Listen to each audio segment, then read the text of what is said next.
تکبیرات تشریق ہر نماز کے بعد ایک مرتبہ پڑھنا ہر مسلمان پر واجب ہے، ایک مرتبہ کم از کم، زیادہ آپ پڑھیں یا نہ پڑھیں وہ آپ کا اپنا ایڈک ہے، لیکن ایک مرتبہ ہر نماز کے بعد آپ پہ واجب ہے، وہ چاہے مسلمان مرد ہے چاہے مسلمان عورت ہے۔ ہاں اتنا فرق ہے کہ عورت قدرے آہستہ پڑھے گی، مرد قدرے بلند آواز سے پڑھے گی۔ بلند آواز سے پڑھیں، چیخ کے نہ پڑھیں، چیخ کے پڑھنا اور بلند آواز میں پڑھنے میں فرق ہے۔ لوگ بعض اوقات اتنا چیخ کے پڑھتے ہیں، مجھے ایک ساتھی بتا رہا تھا کہ حضرت میری ایک مرتبہ نماز کی ایک رکعت رہ گئی، جب امام صاحب نے سلام پھیرا اور میں کھڑا ہوا اپنی رکعت دہرانے کے لیے، ایک نوجوان نے اتنی چیخ کر تکبیر تشریق پڑھی کہ میں ڈر گیا، میں کو نماز ہی بھول گئی ہے، پتہ نہیں میں کیا پڑھ رہا تھا، کہتے مجھے وہ بھی بھول گئی۔ تو میں نے کہا بلند آواز سے پڑھنا ثابت ہے، چیخ مار کے پڑھنا ثابت نہیں ہے۔ اور کسی آدمی کی نماز رہ گئی ہے ایک رکعت، تو جب وہ ایک رکعت لوٹا لے گا، اب امام اور باقی مقتدیوں نے تو تکبیر پڑھ لی، یہ اب سلام کے بعد پڑھے گا، اپنے سلام کے بعد آپ پھر پڑھیں اور بلند آواز سے پڑھیں، چیخ کے نہیں، بلند آواز سے۔ اگرچہ آپ کی ایک رکعت رہ گئی ہے، 2 رہ گئی ہیں، 3 رہ گئی ہیں، 4 جتنی رکھتے ہیں آپ، جب پورے کریں گے آپ پھر پڑھیں گے۔ کچھ لوگ یا بھول جاتے ہیں یا شرم کرتے ہیں، اس لیے شرم کرتے ہیں کہ لوگ کہیں گے اچھا اس کی رکعت بھی رہ گئی تھی، تو پھر نماز میں کھڑے ہو کر آپ رکعت لوٹائیں بھی نہیں، کیونکہ سارے کہیں گے یہ دوبارہ اٹھ گیا ہے، اس کا معنی اس کی ایک رکعت رہ گئی تھی۔ بھئی یہ فرض نماز میں شرم وغیرہ کی بات نہیں ہوتی، جو ہمارے اوپر فریضہ متوجہ ہے ہم اس کو پڑھیں گے۔ بقرعید کی نماز پڑھنے کے لیے جب آئیں گے تو راستے میں بھی پڑھیں گے، آتے ہوئے بھی جاتے ہوئے بھی، اور بلند آواز سے پڑھیں گے تکبیرات تشریق۔ عید نماز کے لیے آنے کی ترتیب میں بہتر یہ ہے کہ بندہ ایک راستے سے آئے دوسرے سے جائے، یہ زیادہ بہتر ہے۔ اگر عیدگاہ کے آپ قریب ہیں تو پیدل آئیں،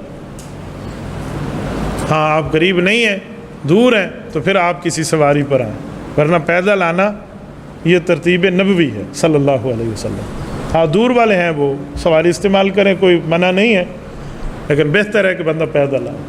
یہ عید نماز کی اس میں ہے۔ بقرعید کی نماز ہوتی، رسول اللہ صلی اللہ علیہ وسلم اس کو جلدی پڑھتے تھے، اس لیے عید نماز کو جلد از جلد پڑھنا یہ رسالت مآب علیہ الصلوۃ والسلام کا قریب طریقہ ہے، ورنہ دیر سے پڑھنا کوئی حرام منع گناہ نہیں ہے۔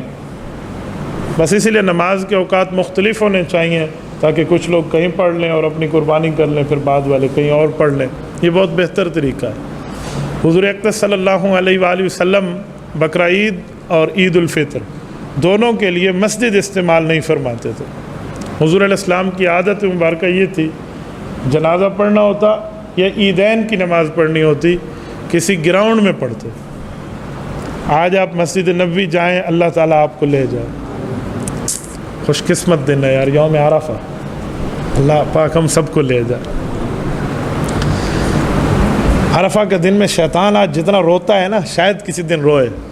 حدیث پاک میں ہے کہ جو عرفہ کا حج کر کے جاتا ہے نا، حضور نے فرمایا یہ رکن اعظم ہے نا حج کا، کہ وہ اپنے ماں کے پیٹ سے جیسے آج پیدا ہوا وہ گناہ ایسے معاف ہو جائے۔ تو شیطان سر میں خاک ڈال کر ہوتا ہے، یہ بندہ تو اپنا ایمان مجھ سے بچا گیا۔ اللہ ہر مسلمان کو توفیق عطا فرمائے۔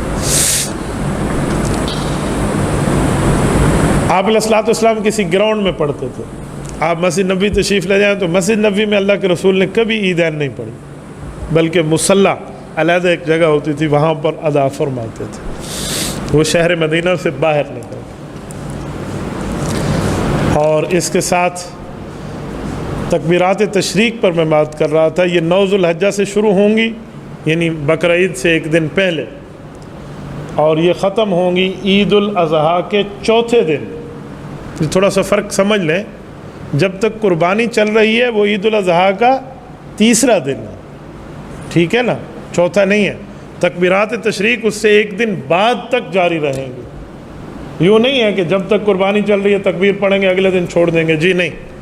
چوتھے دن عصر کی نماز آخری نماز ہوگی عید الاضحیٰ کا چوتھا دن 13 ذو الحجہ، کیونکہ 10 ذو الحجہ کو عید ہے نا، 10، 11، 12 اور 13، تو عصر کی نماز کے وقت بس ہم نے آخری دفعہ تکبیر پڑھنی ہے، پھر مغرب میں نماز ہم نے تکبیر نہیں پڑھنی۔